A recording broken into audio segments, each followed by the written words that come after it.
So guess what I did today? Built a new pedal board. Let's check it out. So the past couple weeks I've been thinking I want to have multiple pedal boards. Duh. But specifically, I want to have different pedal boards that help me get the sound that I usually need in terms of my bass sound, but also are slightly different. I used to be very much about having a bigger pedal board, a medium-sized pedal board, and a small pedal board, all that would have similar pedals, sometimes the same pedals, as a play it safe kind of thing. And I thought about it, and today I decided no more of that, at least for now. I'm going to have my live sort of pedal board that I use with my band, that I can cover a lot of different sounds with. But today I built a smaller pedal board that covers sort of my bass sound, but doesn't use the same pedals from the other pedal board. And it's this guy right here. It's a tiny little pedal board. I cut a piece of ash actually that I got from Woodcraft. It's a local wood store, lumber store. And originally I was gonna get just a piece of plywood, cut it up. Nothing wrong with plywood. I still have this huge sheet of plywood that I was originally gonna use. But I thought it would be really cool if I used a nice piece of wood and didn't paint it this time. And so I got ash because, you know, some guitars are made out of ash, specifically Telecasters. And in terms of the pedal choices that I did, in terms of the pedal choices that I picked for this little board, they are usual Vico ingredients: a tuner, always, a boost, a drive, and a delay. Luckily for me, the pedal that I use today is the Thorpy Effects, the Dane, that has a boost and a drive. My trusty Boss DM2W, and of course my Peterson Strobostomp. Right now it's being powered once again by CIOKS. CIOKS, if you're out there, I'd love to be sponsored by you. And one of the usual complaints that people have about the V2 of the Dane is that while it is a space-saving solution, it is thinner, sometimes you find yourself accidentally pressing both buttons when it's next to other pedals, when you only want to activate the boost or the drive side. So what I did is, I don't know if you can see it, I actually stacked the CIOKS underneath it, with actually a little piece of wood right here. And as a result, not only can I have the power supply right underneath it, I don't have to have anything under the board, so to speak. I'm gonna put some rubber little pads underneath just to keep it from sliding around, keep it from wobbling so much. But it helps me, one, hide some wires in between the dual lock. But more importantly, my feet now have a different angle that I can hit the drive pedals without activating the tuner or activating my Boss DM2W. So today what we're gonna do is we're gonna go just run through some sounds. Can this get the Vico sound? Is it worth keeping? Was this worth doing? Should I just bought a little pedal board? And I'll actually show you why I picked this board, these dimensions, so to speak. I think it's pretty cool. All right, let's do it. All right, so today we're gonna be going with the Partcaster Telecaster build that I have that has the Lindy Fralin Blues Special. We're gonna be going into the pedal board I just showed you.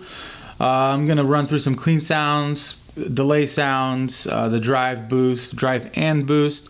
We're gonna be going into my Princeton Reverb with a 12-inch speaker.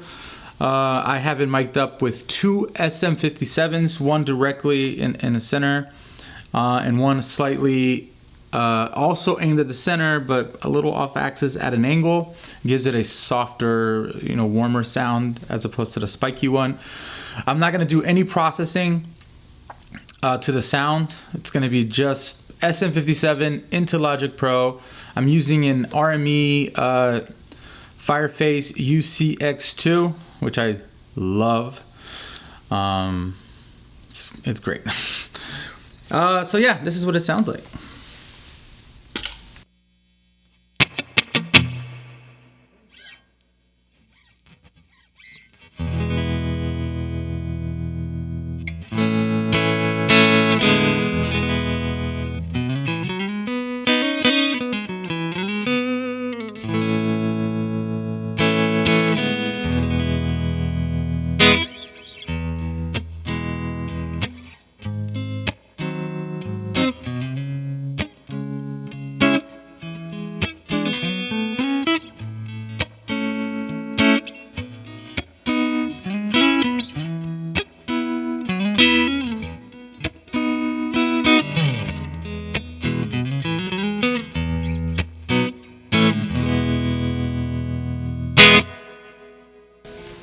All right, so now we're gonna do it with just the boost, and then I'm gonna slap on some delay.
All right, so those were my cleanish sounds, a little bit with the boost, a little bit of slightly slower than slapback. It's not really slapback.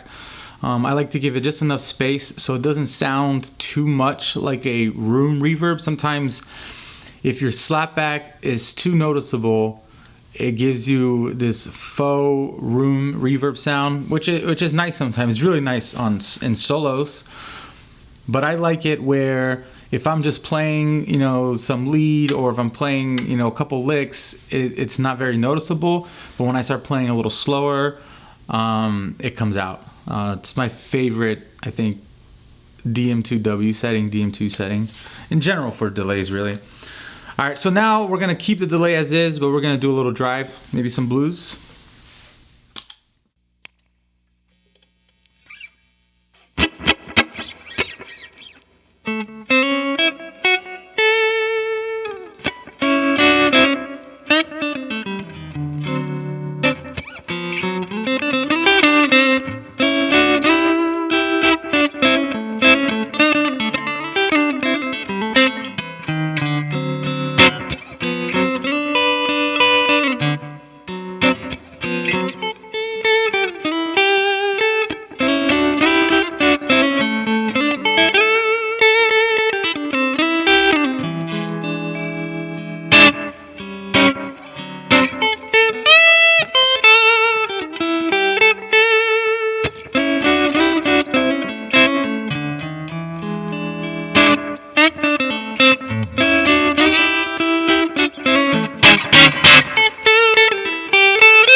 Man, do I love the Dane pedal so much.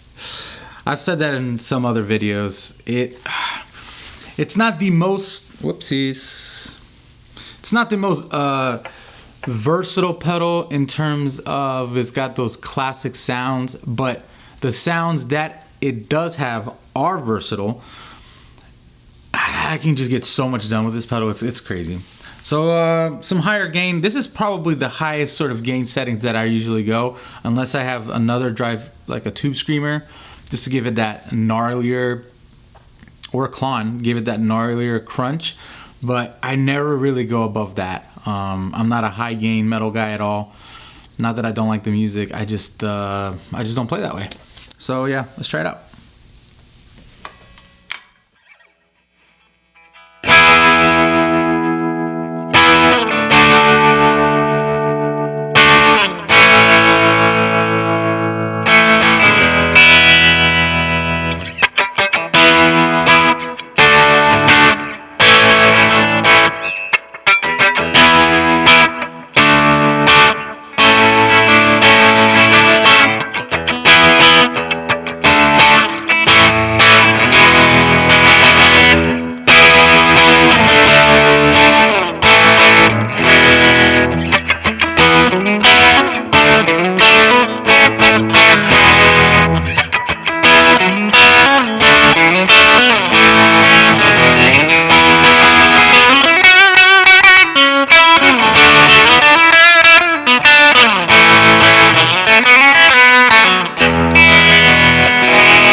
So yeah, that's my new little pedal board. I think I'm going to be using it a lot for jam nights, open mic nights, especially since the CIOKS 4 that's powering all those pedals.